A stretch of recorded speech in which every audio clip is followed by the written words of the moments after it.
நீங்கள் பார்த்துக் கொண்டிருப்பது உங்கள் விஜய்.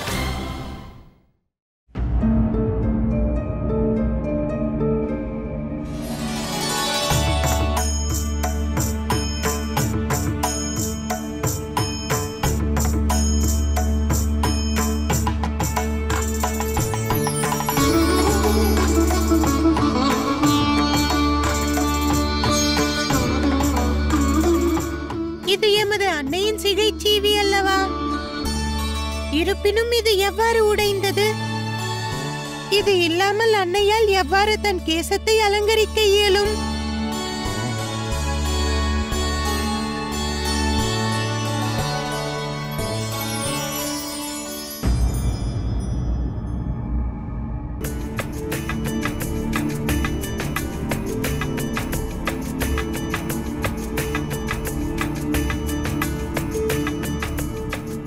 வேறெதும் வேண்டுமா? போதும், வயிறு நிரம்பியது. ஆம் தாயே, எனக்கும் தான். தாயே, தாமும் எங்களோடு உணவருந்துங்கள். உங்கள் தந்தை ஞான சபையிலிருந்து திரும்பட்டும், அதற்கு பின்னர் நான் உணவருந்துகிறேன்.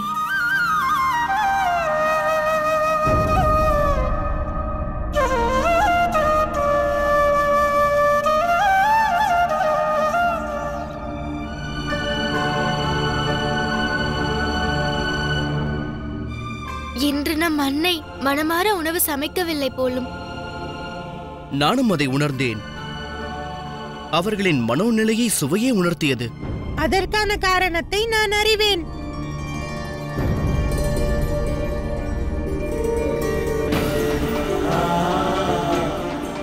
வேதனை கொண்ட மனதோடு சமைத்த உணவு எவ்வாறு சுவையாக இருக்கும்?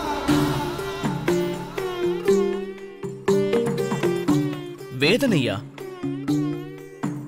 இனி அன்னைக்கு என்ன வேதனை கணேசா? அனைவரும் வந்தானதே. அன்னையின் வேதனைக்கான காரணத்தை நீ அறிவாயா?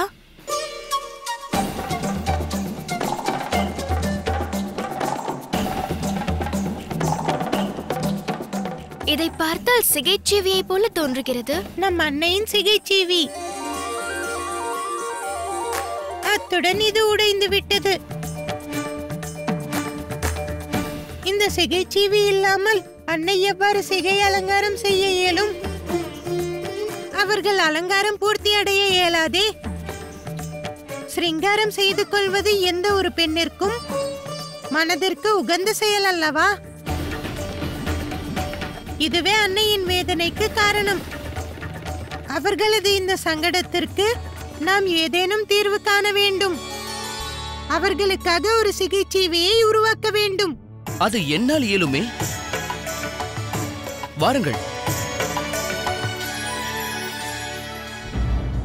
பிரபு, சிருஷ்டியில் சுகங்கள் மட்டுமே நிறைந்திருப்பது சாத்தியமாகாதா?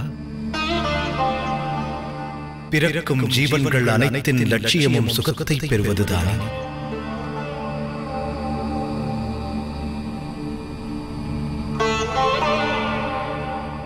பரமானந்தமே நோக்கம். எனினும் சுகத்தை அல்ல, அந்த சுகத்தை அழிக்க வல்ல வஸ்துக்களை சேகரிப்பதையே தமது வாழ்வின் குறிக்கோளாக கொள்கின்றனர். பரிபூரண சிருஷ்டியும் மாயையை நிரந்தரமற்றதே.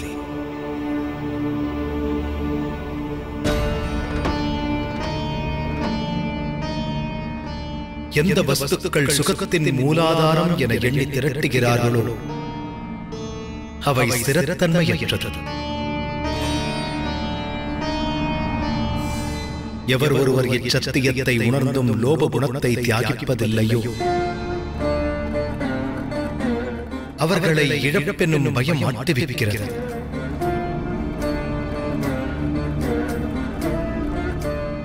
இச்சத்தியம் குறித்த ஞானத்தை பெறாதோர் ஆணவ அடிமையாகிறார்கள்.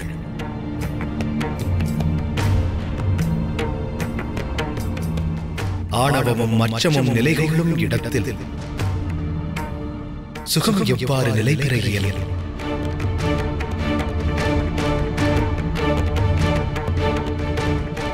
சிலருக்கு தனபாக்கியம் இல்லையே என்ற துன்பம், எவரிடம் செல்வங்கள் உள்ளதோ அவருக்கு இனி பெற ஏதுமில்லையே என்ற துன்பம், சுகங்களை நாமே நம் கண்ணோட்டத்தினால் பாகுபடுத்தி விடுகிறோம். எனினும் யதார்த்தம் அதற்கு வேறானது.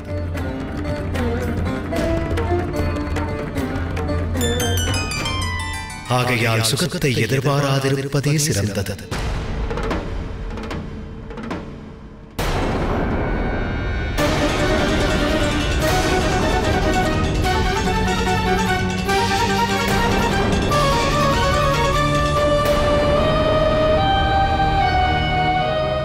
நேர்ந்தது என்ன? சொர்க்கத்தை சூழ்ந்துள்ள புதிய சங்கடம் எது? இம்முறை நம்மை தாக்கும் அளவிற்கு துணிவு கொண்டவர் எவர்? கண்டறியுங்கள். எவரும் தாக்கவில்லை தேவேந்திரா. இத்தாக்கம் ஒரு தனிநபர் தவத்தால் விளைந்தது.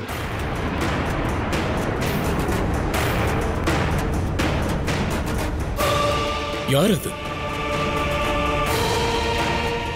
எவரது தவம் இத்தனை ஆற்றல் பெற்றது? தசானந்தன்.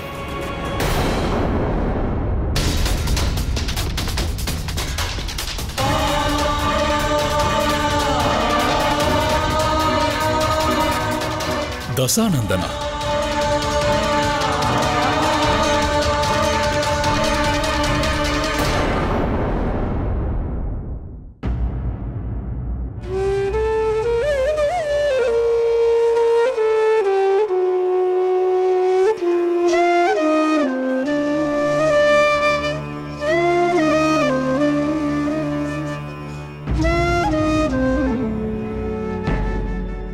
ஞான சபைக்கு சென்று வருகிறேன் பார்வதி. விரைவில் திரும்புவேன்.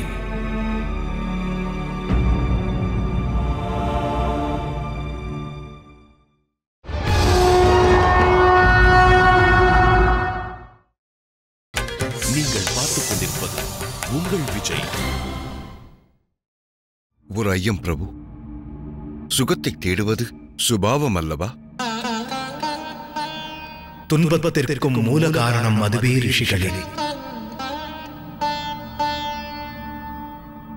சுகத்தை தேடுவதால் உள்ளத்தின் சாந்தி பறிபோகிறது, அமைதி பங்கமாகிறது.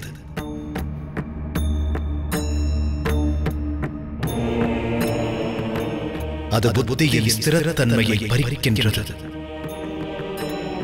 நிலையற்று தடுமாறச் செய்கிறது.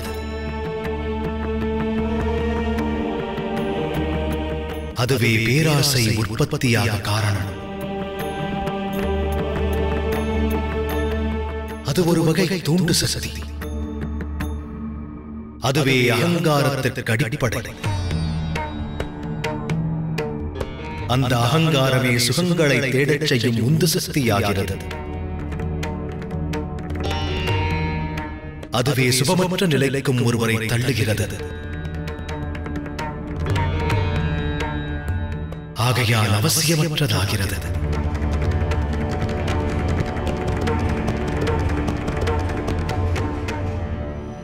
பரிபூரண சிருஷ்டிக்கும் மாயையிலிருந்து விடுபட்டு இருக்க உபதேசம் செய்கிறீர்கள். எனினும் தமது மாயையில் விழுந்தவர்கள் அதனால் பீடிக்கப்பட்டுள்ளனரே, அவர்கள் நிலை என்ன சுவாமி?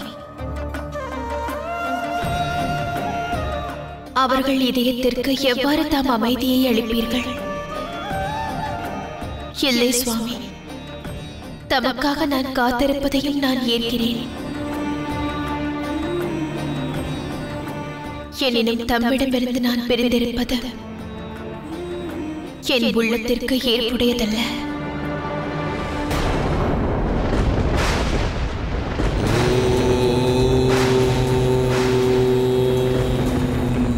ब्रह्मणे नमः।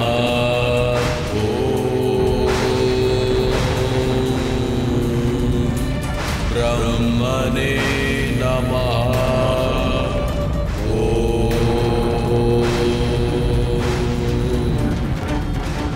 ब्रह्मणे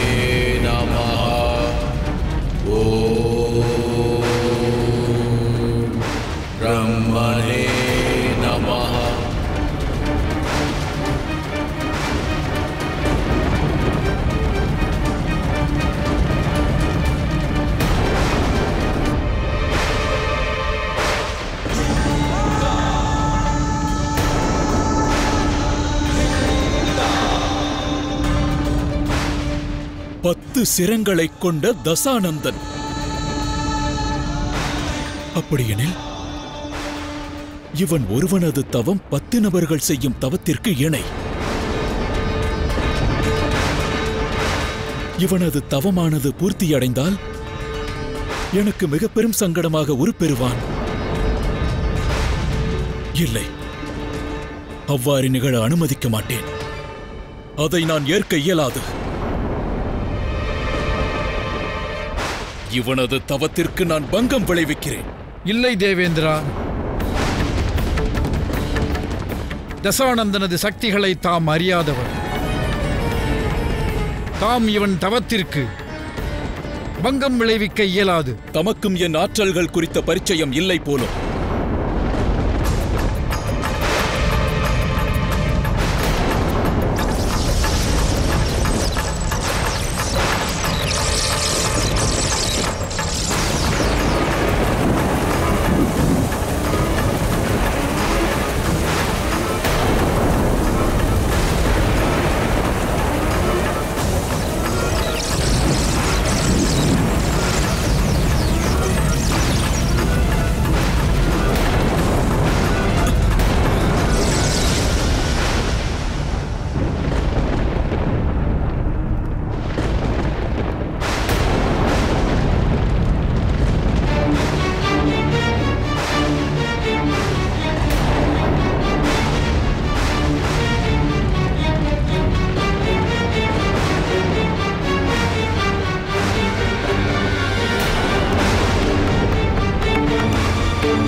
இதைத்தான் எடுத்துரைத்தேன். தசானந்தனது தவமானது நிறைவடைவதை எவரும் தடுக்க இயலாது. இதற்கேனும் உபாயம் உள்ளதா? இல்லை. இல்லை தேவேந்திரா, இதற்கான உபாயம் என்னிடத்தில் இல்லை. ஏனெனில் தசானந்தனது தவம் அவன் ஆராதிக்கும் தெய்வத்தை தரிசித்த பின்னரே நிறைவடையும்.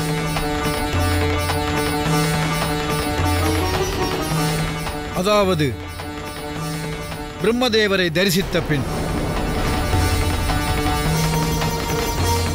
இனி இதற்கான உபாயம் பிரம்மதேவரிடத்தில்தான் உண்டு.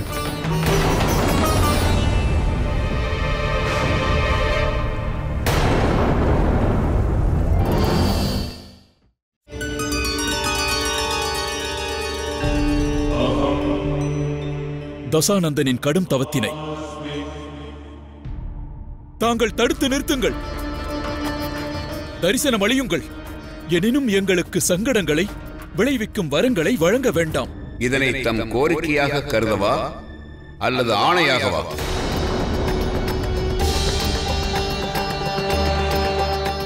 பாரம்பரியத்தை தகர்த்தெறிவதானது தேவகணங்களின் அதிபதியான தேவேந்திரனுக்கு பெருமை அளிக்காது.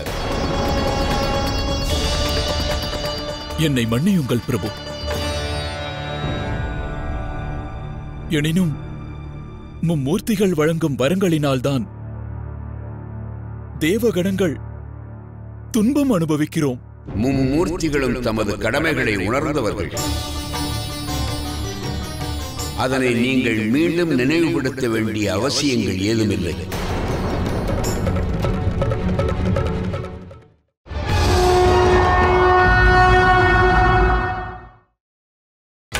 நீங்கள் பார்த்துக் கொண்டிருப்பது உங்கள் விஜய். கூறுங்கள் பிரபு, சுகங்களை தேடும் சுபாவ நிலையிலிருந்து எவ்விதம் விடுபடுவது? அத்துடன் அத்தகைய நிலைக்கு எவ்வாறு ஆயத்தமாவது? அத்தகைய முக்தி நிலையே அனாசக்தி எனப்படும். அந்நிலையை அடைவதற்கு நாம் என்றும் பிறர் என்றும் வேதம் கொள்வதை களைய வேண்டும்.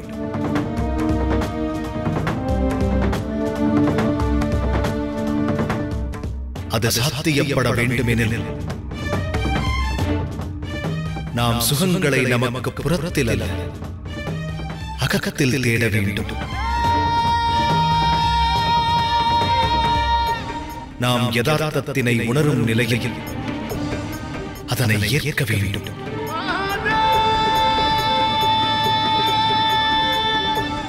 ஆத்ம சுகங்களுக்கு உலக ரீதியான விளக்கங்களை அளிக்கலாகாது. அதனை தொடரும் மட்டும் ஆன்ம சுகத்தினை பெற இயலாது. நாம் நமது அகத்தில் உறையும் சுகங்களை தேடத் துவங்கும் போது நமது முக்திக்கான மார்க்கமும் நம் கண்முன்னர் மிக தெளிவாக புலப்படும்.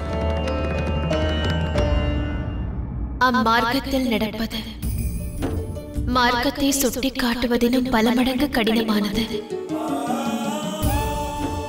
அந்த மாயையிலிருந்து ஒருவன் எவ்வாறு விடுபட இயலும்? ஏனெனில் இந்த சிருஷ்டியே தம் மாயையின் அங்கம்.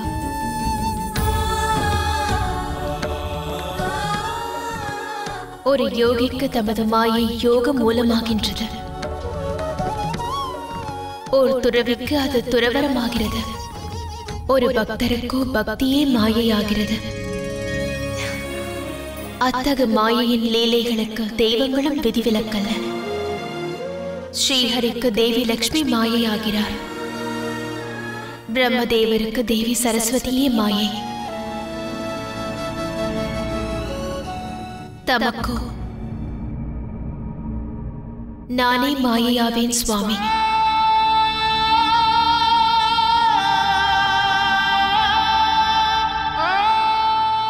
இல்லை சுவாமி,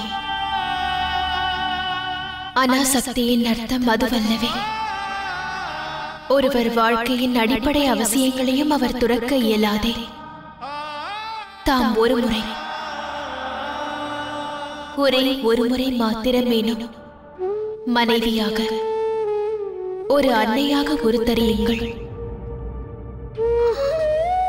வாழ்க்கையின் அடிப்படை அவசியங்கள் எத்தனை இனிமையானது என்பதை உணர்வீர்கள். எனினும் அவை பூர்த்தி பெறுவது வாழ்க்கைக்கு இன்றியமையாதது சுவாமி. அத்தகைய அடிப்படை அவசியங்கள் நிறைவு பெற்றால் அதன் பின் வாழ்வின் எந்த வஸ்துக்களுக்கும் அவசியம் ஏற்படாது.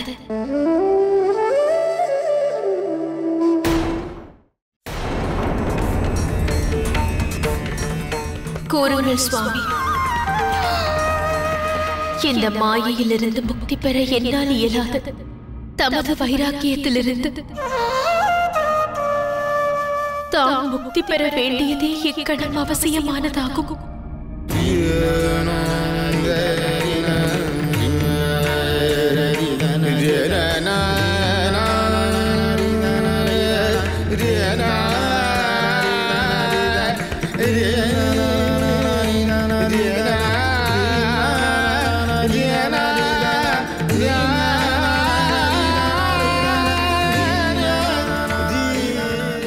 நீ வேதனை கொள்வது உச்சிதமானதென்று பார்வதி. ஏனெனில் எவர் அன்புக்காக நீ ஏங்குகிறாயோ அவருக்கான அன்பின் விளக்கமே நீதான்.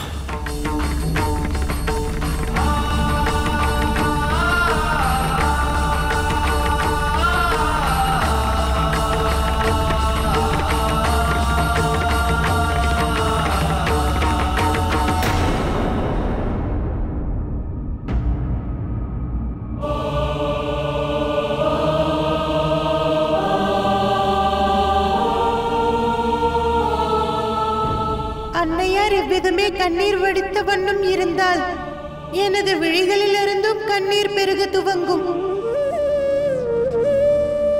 தமேன் கார்த்திகேயர் என்று விரைவில் அன்னையின் சிகிச்சையை உருவாக்க வேண்டும். அதுவே அன்னையின் வேதனைக்கு தீர்வாகும்.